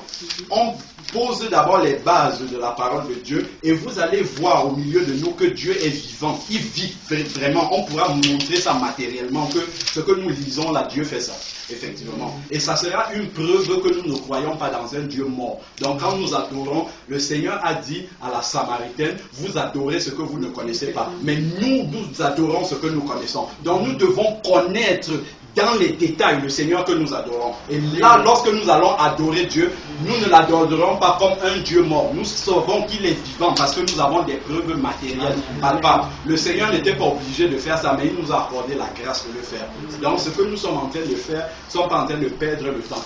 Je les ai dispersés parmi toutes les nations qu'ils ne connaissaient pas. Le pays a été dévasté derrière eux. Vous comprenez? Le pays a été dévasté derrière eux. Il n'y aura plus ni allant ni venant. Et d'un pays de délices, ils ont fait un désert. On vient d'établir avec beaucoup de versets et de différents prophètes qu'effectivement le pays d'Israël est devenu un désert. Ézéchiel 36, versets 33 à 36. Ainsi parle le Seigneur, l'Éternel.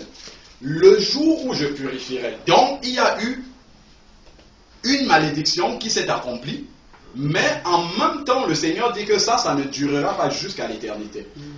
Ézéchiel 36, ainsi parle le Seigneur, l'Éternel, le jour où je vous purifierai. Donc il va avoir un jour de purification de toutes vos iniquités. Je peuplerai les villes. Nous savons qu'aujourd'hui, Israël, il y a des villes qui sont très peuplées, Tel Aviv, Jérusalem et ainsi de suite. Je peuplerai les villes, ce qui n'était pas le temps quand les Juifs n'étaient pas là-bas. Et les ruines seront relevées.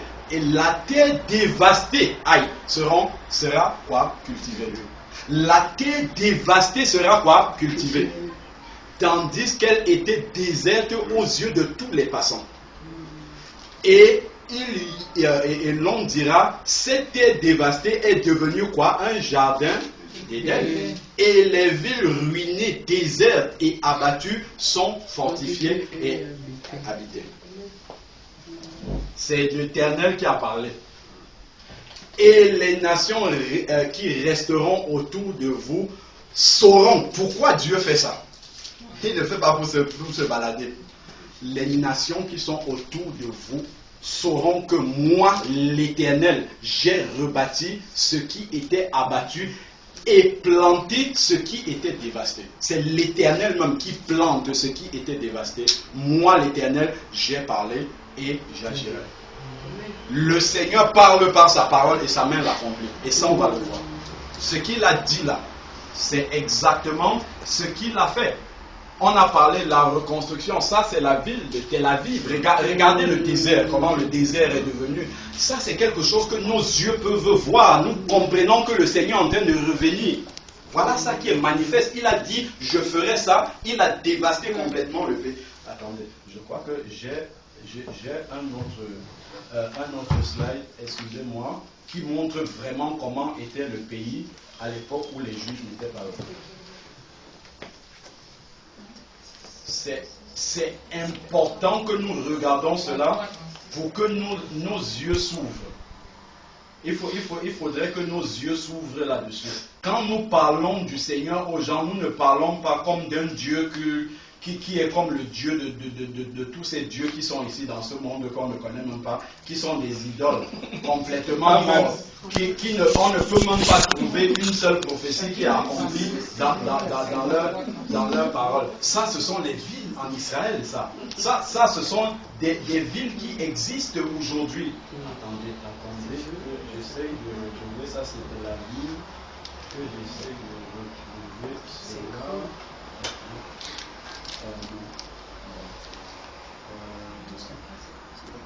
Voilà.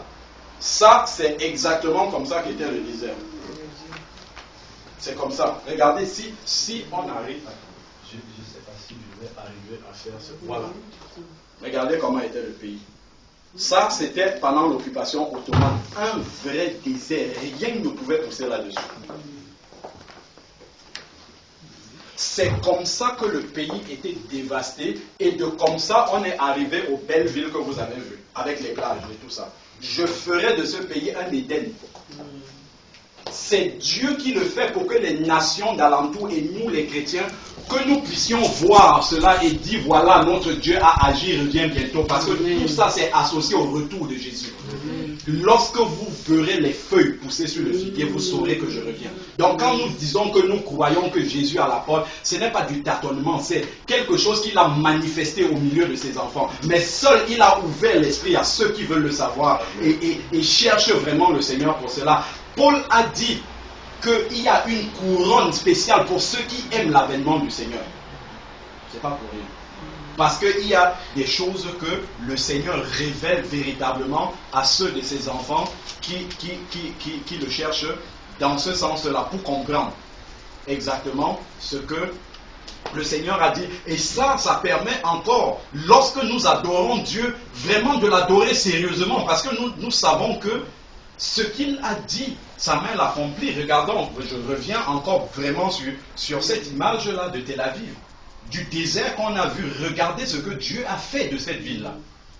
Lorsque le pays était désert et que les Juifs étaient en dispersion mondiale, il y a eu plein d'habitants, les Ottomans, les Arabes. Personne n'a pu transformer ce pays comme ça. Donc ce n'est même pas la sagesse des Juifs, c'est Dieu qui leur a donné cette sagesse pour transformer ça comme ça, comme elle était.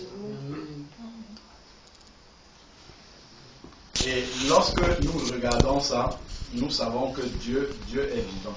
Vraiment, Dieu est vivant. Et Amen. il nous rappelle qu'il est en train de venir. Il revient. On a lu tout à l'heure que les villes seront fortifiées. Quand vous lisez dans les livres qui rappellent l'époque des Romains, l'époque des Grecs, quand on dit qu'une ville est fortifiée, c'est qu'il y a un mur de fortification. Voilà le mur qui est là. Il y a un verset précis dans la parole de Dieu. Voilà le mur qui existe. Le mur de séparation de Jérusalem-Est. Voilà le mur. Les villes seront fortifiées. Peut-être je vais revenir sur le verset où il a dit. C'est un exaucement littéral de la parole de Dieu.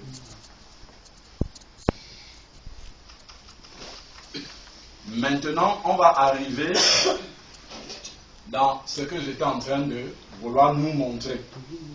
Le livre d'Amos. Avant de lire le livre d'Amos, je vais d'abord bien nous remettre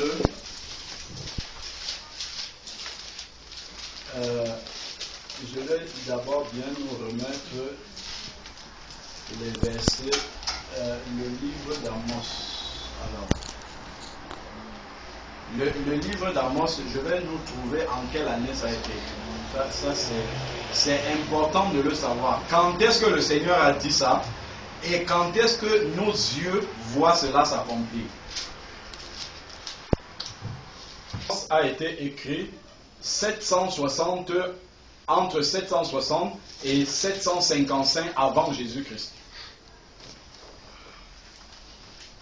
Donc, Amos a été écrit entre 760 et 755 avant Jésus-Christ. D'accord? Avant Jésus-Christ, cela a été écrit. Donc, je nous ramène maintenant dans l'accomplissement de la prophétie que Amos a annoncée entre 760 avant Jésus-Christ. Le pays a été dévasté. Nous avons vu que rien ne pouvait pousser dans ce pays-là. Amen. Et voici ce que Amos a dit.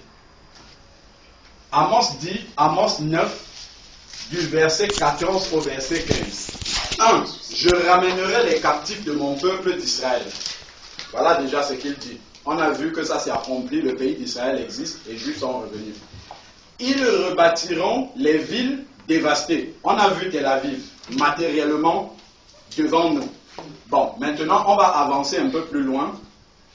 Les habiteront et planteront quoi? Voilà. Aïe, aïe, aïe, aïe, aïe, aïe. Ils planteront des vignes et en boiront le vin. Ils planteront des vignes et en boiront le vin sur le désert. Dieu a dit c'est lui-même qui fait cela. Mais bien aimé, voici ce qui s'est passé. J'étais en train de marcher dans Auchan comme ça. Je cherchais des pâtes. Je voulais acheter des pâtes. Et subitement, le Seigneur me met devant un rayon où je vois plein de produits venant d'Israël. Je dis, tiens Seigneur, il y a quelque chose ici. Je commence à regarder. Voici une bouteille ici. Voici le vin qui vient d'Israël.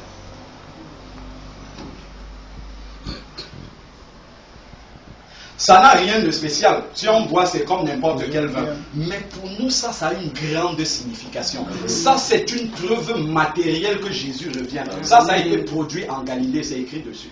Le désert produit de la vigne et du vin, c'est écrit là. On peut le voir. Nous, chrétiens, nous passons avec nos yeux aveugles dans les magasins. Christ. Ça s'est accompli, on a vu le désert. Maintenant, il dit qu'ils boiront de leur vin. Voilà, ça c'est écrit là-bas. Ils boiront de leur vin et établiront des jardins et feront quoi? Ils établiront des jardins, c'est-à-dire des jardins potagers qu'on peut cultiver, et en mangeront le fruit. Et en mangeront le fruit. On a parlé de la vigne. On a parlé du boire le vin. On a le vin matérialisé là, avec nous. Nous, ça a une grande signification. Ça, c'est une preuve matérielle que Jésus revient. Ça a été produit en Galilée, c'est écrit dessus. Le désert produit de la vigne et du vin, c'est écrit là. On peut le voir. Nous, chrétiens, nous passons avec nos yeux aveugles dans les magasins, mais nous avons des preuves matérielles que Jésus revient. Ça, tout cela, c'est associé au retour de Jésus. Hein. Voilà, cela, c'est écrit ici produit en Galilée. Avec l'adresse.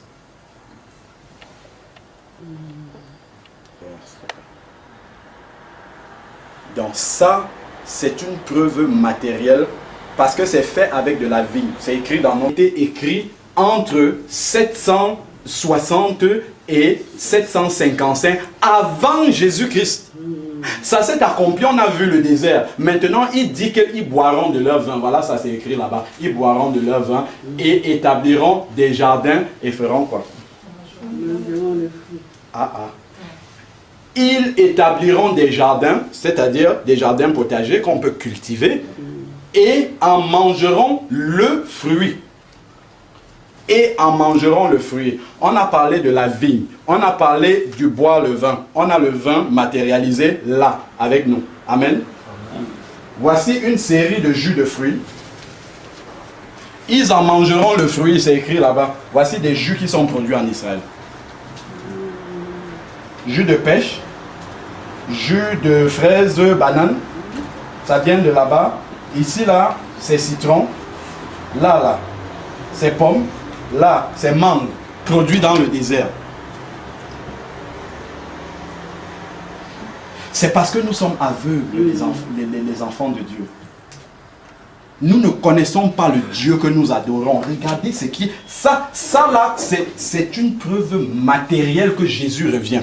C'est écrit dans notre Bible, ça là. Ça que nous voyons aujourd'hui. C'est pas que nous allons devenir des fanatiques comme ceux qui vont aller en Israël ramener les châles de prix. On n'est pas là-dedans. Seul l'Esprit peut nous connecter à Dieu. Ce n'est pas ça que nous sommes en train. Ça, c'est un jus de fruits comme n'importe lequel. On va le boire ici, ça ne va pas nous changer. C'est l'Esprit qui nous rapproche de Dieu. Ce n'est pas quelque chose de matériel. Mais nous sommes simplement en train de dire que l'existence de ça signifie quelque chose pour nous. Ça signifie quelque chose de très important. Nous avons là les preuves que ça a été produit en Israël. C'est là. C'est ça. Product of Israel. Ça a été produit là-bas. Je voudrais vraiment que les enfants de Dieu puissent prêter attention à ça. Je vous assure que vous prenez des incrédules, des païens, vous les amenez chez vous, vous allez chez Auchan ou n'importe quelle grande surface qui vend ça, vous montrez ces versets-ci à des païens incrédules, vous leur montrez ça ici, ils ne peuvent pas discuter, on ne peut pas discuter. C'est matériel, c'est là devant nous. On ne peut pas discuter, ils prennent des livres d'histoire, ils verront que vous allez chez Auchan ou n'importe quelle grande surface qui vend ça, vous montrez ces versets-ci à des païens incrédules, vous leur montrez ça ici, ils ne peuvent pas discuter, on ne peut pas discuter. C'est matériel, c'est là devant nous. On ne peut pas discuter, ils prennent des livres d'histoire, ils verront qu'il y a eu effectivement cette période-là où on ne pouvait rien cultiver en Israël. On a vu les photos. Comment alors maintenant douter que Jésus revient? Ah, si on veut douter alors maintenant, on peut toujours douter. Regardons maintenant, ça ce sont des raisins produits en Israël. Je veux qu'on s'arrête sur un autre verset. Ésaïe 17 au verset 10. Car tu as oublié le Dieu de ton salut. Nous savons que Israël est certes revenu sur son territoire, mais il n'y a que 20% des Juifs qui pratiquent encore le judaïsme. Le reste des 80 autres pourcents, ils sont athées parce que dans les pays étrangers où ils sont partis, ils ont perdu la foi. Donc il dit, car tu as oublié le Dieu de ton salut. Je suis sûr que même les Juifs ne savent pas ce que nous sommes en train de dire. Parce que c'est Dieu qui révèle ça par son esprit à ses vrais enfants, l'épouse. Parce que ça signifie quelque chose pour nous. Car tu as oublié le Dieu de ton salut, tu ne t'es pas souvenu du rocher de ton refuge. Voilà, parce que Israël, ils sont certes revenus chez eux. Déjà, ils ne comprennent pas que c'est Dieu qui les a ramenés là-bas. Ils pensent que c'est parce qu'ils ont une armée puissante qui a gagné la guerre des 6 jours, la guerre de 73, du Yom Kippour et tout ça. Ils pensent que c'est à cause de la puissance de leur armée. Parce qu'ils n'ont pas encore ouvert les yeux. Mais quand Zacharie 12 va s'accomplir, quand le Messie va venir physiquement, là, ils vont reconnaître. Pour l'instant, ils n'ont pas encore reconnu, ils ont les yeux fermés. Donc, ils ont oublié le Dieu de leur salut. Aussi, tu as des plantations d'agréments, tu as planté des cèpes étrangers. C'est-à-dire que Israël, au lieu de compter sur Dieu et de compter sur ses cultures, il a importé des cèpes, de cépages, comme on dit, pour des cultures étrangères pour planter chez eux. C'est ce qu'ils ont fait. Et nous pouvons voir effectivement que Israël a introduit des variétés en provenance de France. Ceux qui sont des amateurs de vin, qui connaissent un peu le Cabernet Sauvignon, le Merlot, le Sauvignon blanc, ainsi de suite, avec des variétés d'Allemagne, de Croatie, ainsi de suite. Ça, nous avons lu, Ésaïe 17, verset 10, qui dit qu'ils ont importé du cépage, c'est-à-dire des cultures en provenance de l'étranger. C'est ce que le verset nous a dit. Je reviens encore bien sur ce verset-là. Ésaïe 17 au verset 10. Aussi, tu as fait des plantations d'agréments, tu as planté des cèpes étrangers. Je reviens sur ma bouteille ici, là. Qu'est-ce qui est écrit là? Je te laisse toi qui lis l'anglais. Voilà, lis ce qui est écrit dessus. Pour tout le monde. Attends. Non, ma partie du haut. On te voit, s'il te plaît. Is processes from the 5 traditional red writing of Bordeaux, Cabernet, Sauvignon, Merlot, Cabernet Franc, Malbec, and Petit Verdot. That grape were grown is in your Fenelway on the Golan white in the cold climate and white altitude that are unique to the whole region, and you and is your one vineyard right in the upper Galilee. The fermenting wind ice present relativity résultat en opulence. Ok, bon, ce qu'on a bien retenu, c'est que ça a été produit sur les hauteurs du Golan. Ça, c'est la première chose. Le Golan Heights. Ça a été produit sur les hauteurs du Golan, et il a cité ici les variétés. Je ne sais pas si on peut arriver à voir ça. Varieties of Bordeaux. Donc, on a importé des cépages, c'est-à-dire des cultures en provenance de Bordeaux, et il cite ces cultures-là. Et voilà le verset qui dit qu'il devait importer des cépages venant de l'étranger. C'est écrit ici, là. Et il commence à citer Cabernet Sauvignon, Merlot, Cabernet Franc, Malbec et Petit Verdot. C'est écrit ici, sur la bouteille. Ça, ce sont des preuves évidentes, matérielles, point par point, que Jésus revient.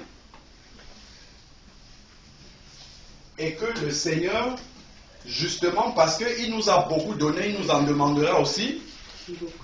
Amen. Nous ne serons pas comme ceux qui sont dans mon village là-bas, qui ne savent pas toutes ces choses-là. Que plus le Seigneur manifestait des miracles au milieu des personnes, plus il leur disait, le jour du jugement, vous serez traités plus durement. Parce que vous avez vu beaucoup de miracles. Donc nous qui voyons ces choses-là, le Seigneur nous en demandera beaucoup. Il ne pourra pas nous excuser de ne pas être prêts ce jour-là. Bon. Je crois qu'on a bien vu, voilà, les oranges qui proviennent d'Israël. Hein. Ça je crois que j'avais fait même une. Voilà, ça c'est une photo que j'ai filmée chez Auchan avec des produits qui viennent d'Israël. Voilà les fruits dont il est question. Donc maintenant, quand vous allez passer dans les supermarchés, si vous voyez des produits, des fruits qui proviennent d'Israël, sachez que c'est écrit dans votre Bible. C'est écrit dans notre Bible. Et tout cela, ce n'est pas écrit par hasard. C'est écrit en relation avec le retour de Jésus.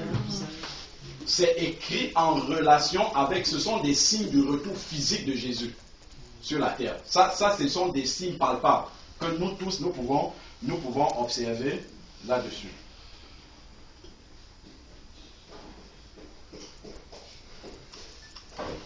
Donc, je vais continuer maintenant sur un autre signe.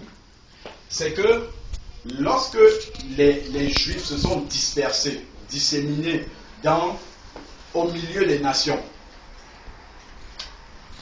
Ceux qui sont partis en Allemagne, les premières générations ont gardé un peu l'hébreu, mais les enfants, après, qui sont arrivés de génération en génération, ont perdu l'hébreu, ne parlaient plus hébreu, ils parlaient les langues des pays dans lesquels ils les avaient accueillis. Donc, de proche en proche, comme ça, de fil en aiguille, enfin de génération en génération, cette langue hébraïque-là s'est perdue. Et cela, ça a duré 1600 ans. Et maintenant, lorsqu'ils sont revenus dans le pays, il y a un monsieur qui s'appelle Eliezer Ben Yehuda, qui était un linguiste, qui a commencé à restaurer la langue hébraïque. Parce que lui, il avait gardé ça de ses parents et il a commencé à enseigner ça aux enfants. Et qu'est-ce qui s'est passé? Il a été très persécuté par les juifs orthodoxes parce qu'ils ne voulaient pas que ce monsieur-là restaure cette langue-là comme une langue familière quotidienne. Pour eux, l'hébreu, c'était la langue de Dieu. Ça devait être utilisé seulement dans les cultes, un peu comme les catholiques utilisent le latin dans les cultes. Parce que le latin pour eux c'est la langue de Dieu entre guillemets. Donc les juifs orthodoxes aussi, pour eux la langue hébraïque était réservée seulement à la Bible, la Torah. On ne devait pas parler ça en dehors, c'est une langue sacrée pour eux. Donc ce monsieur Eliezer Ben Yehuda, c'est presque au prix de sa vie qu'il a commencé à restaurer justement l'hébreu qui était perdu depuis 1600 ans. Donc, voilà dans ce monsieur-là, Eliezer Ben Yehuda, qui a vécu du 7 janvier 1858 au 16 décembre 1922 et qui a pratiquement payé de sa vie. Mais souvent, vous voyez des personnes qui semblent simplement passionnées comme ça par leur langue, mais en fait, inconsciemment, Dieu a mis une prophétie dans leur cœur qu'ils sont en train d'accomplir et de savoir. Mais Dieu révèle ça à ses véritables enfants. Donc, voilà ce monsieur qui a presque failli perdre sa vie à cause de ça, mais moi je suis certain, je n'ai pas lu dans les détails, que c'est par patriotisme, c'est parce qu'il aimait sa langue, qu'il voulait la restaurer pour les habitudes quotidiennes de chaque jour. Et il a failli payer de sa vie par passion. Mais en fait, c'est Dieu qui a mis cette pensée-là dans son cœur, parce que c'est dans la Bible aussi. Alors, donc, voilà, il avait, ça c'est sa femme, Déborah, avec laquelle ils ont eu un enfant qui s'appelle Ben-Zion. Ça, c'est le premier juif qui avait pour langue maternelle, après la restauration de l'État d'Israël, l'hébreu. C'est le premier enfant qui parlait couramment hébreu. C'est ce petit-là. Pourquoi? Parce que c'est un accomplissement prophétique. C'est juste quelqu'un, lui-même, il ne sait pas pourquoi il est dans l'histoire, mais c'est quelque chose qui est écrit littéralement dans notre Bible. C'est pour ça qu'on s'intéresse à ça. Autrement, on ne s'intéresserait pas à la vie de cette personne-là. Donc, je vais maintenant... Et voilà, il a créé une école justement où il enseignait l'hébreu. Donc voilà des professeurs d'hébreu avec qui ils ont restauré justement cette langue-là. C'est le monsieur Eliezer Ben Yehuda, c'est le monsieur avec des lunettes qui pendent là en bas complètement sur la droite, avec d'autres personnes. Et aujourd'hui, on peut même retrouver sa maison. Il y a une espèce de mémorial là, ça c'est la maison où il habitait, qui existe encore aujourd'hui. Ceux qui vont en Israël peuvent visiter sa maison. Voilà, donc voilà, il y a carrément un mémorial pour ça. Les Juifs lui rendent hommage parce qu'il a restauré l'hébreu. Mais nous savons que ça a une signification. Et nous revenons dans la parole de Dieu pour montrer ce qui est écrit dans la Bible. En ce temps-là, quand Jésus, la parole de Dieu nous parle du retour de Jésus. On nous dit toujours en ce jour-là, le jour de l'Éternel, en ce temps-là. Ça nous rappelle que ça, c'est en rapport avec le retour de Jésus. En ce temps-là, il y aura 5 villes au pays d'Égypte. C'est-à-dire, proche du retour de Jésus, il y aura 5 villes dans le pays d'Égypte qui parleront la langue de Canaan. La langue de Canaan, ce n'est autre que l'hébreu. Donc, si l'hébreu avait disparu, cette prophétie-là ne devait pas s'accomplir. Et grâce à ce monsieur, en tout cas, Dieu a utilisé ce monsieur-là pour ramener l'hébreu, comme on dit, des villes qui parleront cette langue. Donc si les orthodoxes avaient réussi à obtenir le fait que la langue hébraïque soit juste réservée aux choses de Dieu, on ne pouvait pas utiliser ça comme une langue quotidienne. Mais on dit bien que les villes d'Égypte parleront cette langue-là, c'est-à-dire que ça sera leur langue usuelle de chaque jour. Donc voilà pourquoi ce monsieur a accompli la prophétie que nous sommes en train de lire. Et qui jugera par l'Éternel des armées, l'une d'elles sera appelée ville de la destruction. Ça, c'est une prophétie relative justement à la fin, au retour de Jésus. Voilà, donc il a rétabli l'hébreu. Je reviens juste sur, voilà, pardon, cette image-là qui nous montre les plaques de direction, qui indiquent des directions en Israël, qui nous montre bien que c'est écrit en hébreu. C'est-à-dire que la langue hébraïque est vraiment utilisée au quotidien de façon usuelle. Ce n'est pas que la langue pour les choses de Dieu, c'est utilisé de façon quotidienne. Quand on met une plaque d'indication en voiture qui est écrite en hébreu, ça montre que c'est une langue quotidienne. Je reviens encore à mes jus de fruits que je n'ai pas oublié. Voilà, c'est écrit en hébreu dessus. La preuve matérielle sur les jus de fruits, ça c'est la vie de tous les jours. C'est écrit en hébreu dessus. Donc, ça nous montre de façon matérielle. Là, on n'a aucune excuse de douter que Jésus revient. C'est écrit dans notre vie et on l'a entre les mains. Amen. Amen. Que Dieu soit béni. Que le monde entier puisse savoir que nous servons un Dieu vivant.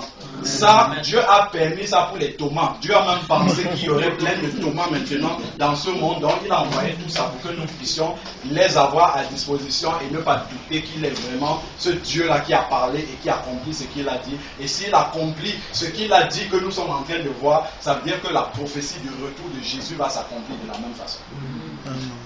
C'est ce que ça veut dire. Et il a dit, cette génération qui a vu ces choses-là ne passera pas sans que le Seigneur ne soit revenu. Donc, sachant que nous sommes dans ces temps-là et nous devons nous préparer chaque jour. C'est bien de connaître tout ça intellectuellement, mais ça doit avoir une conséquence pratique dans notre vie. Parce que c'est ça qui importe. Dieu ne viendra pas nous demander si on avait vu les jus de fruits qui viennent d'Israël. Il nous demandera est-ce que ta vie est conforme à ce que je dis dans ma parole.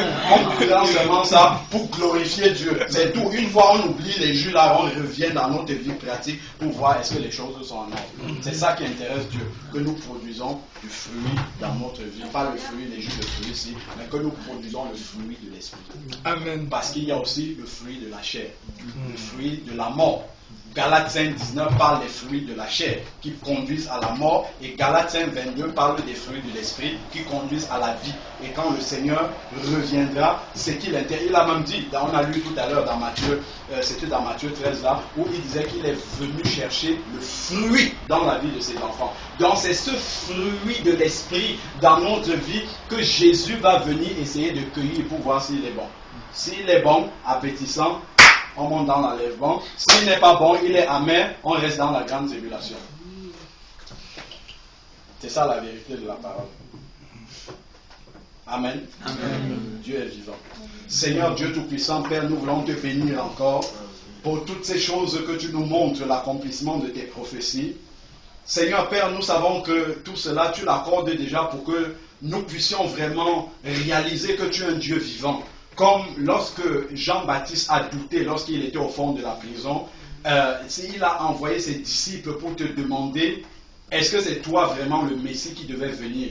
Seigneur, tu n'as pas répondu, oui, c'est moi le Messie. Mais tu as dit, les aveugles voient, les sourds entendent. Seigneur Dieu Tout-Puissant, tu nous as laissé ta parole, afin que lorsque nous allons voir ces choses-là s'accomplir, comme tu as dit, lorsque nous verrons les feuilles repousser sur le figuier, nous savons que justement les temps sont proches et que cette génération ne passera pas. Seigneur Père, nous te rendons grâce pour le privilège que tu nous accordes de voir comment tes prophéties sont manifestées au milieu de nous, accomplies au milieu de nous. Père, nous savons que nous sommes maintenant encore plus responsables que nous ne l'étions lorsque nous n'avions pas encore vu cela. Père, nous te prions parce que nous savons que ce n'est que par ta grâce que nous pouvons marcher jusqu'au bout, Seigneur Père.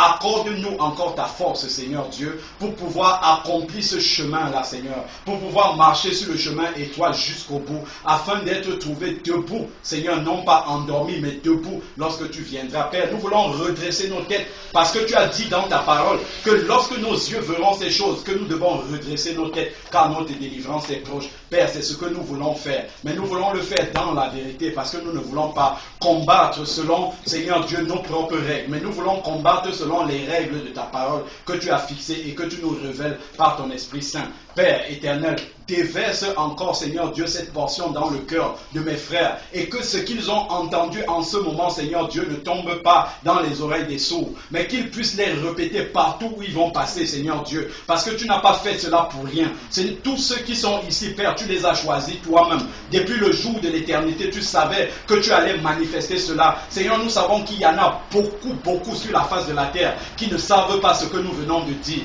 mais nous savons que ce n'est pas ce que nous avons dit qui va nous sauver, Seigneur Père. C'est vraiment les fruits que nous produisons dans notre vie. Amen. Père, si tu nous dis que ce que tu nous révèles dans le creux de notre oreille, nous devons le crier sur des toits, Seigneur Père, que mes frères ici puissent savoir que maintenant qu'ils ont vu ces choses, maintenant qu'ils ont entendu cette parole, qu'ils deviennent comme moi-même responsables, Seigneur Père, qu'autour de nous, que nous puissions annoncer aux gens qui ne te connaissent pas, et même ceux qui te connaissent, que tu reviens bientôt, et que tu reviens chercher une église sans tache ni ride. Ô Père éternel, aide-nous à marcher jusqu'au bout au nom de Jésus-Christ. Amen. Amen. Jésus revient. Alléluia. Alléluia. Alléluia.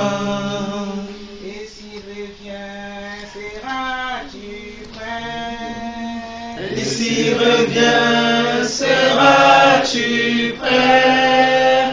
Et s'il revient, seras-tu prêt? Alléluia, Alléluia. Si tu es prêt, il te Prendra. Si tu es prêt, il te prendra. Si tu es prêt, il te prendra. Alléluia, Alléluia. Et s'il te prend, tu régneras. Amen. Et s'il te prend, tu régneras.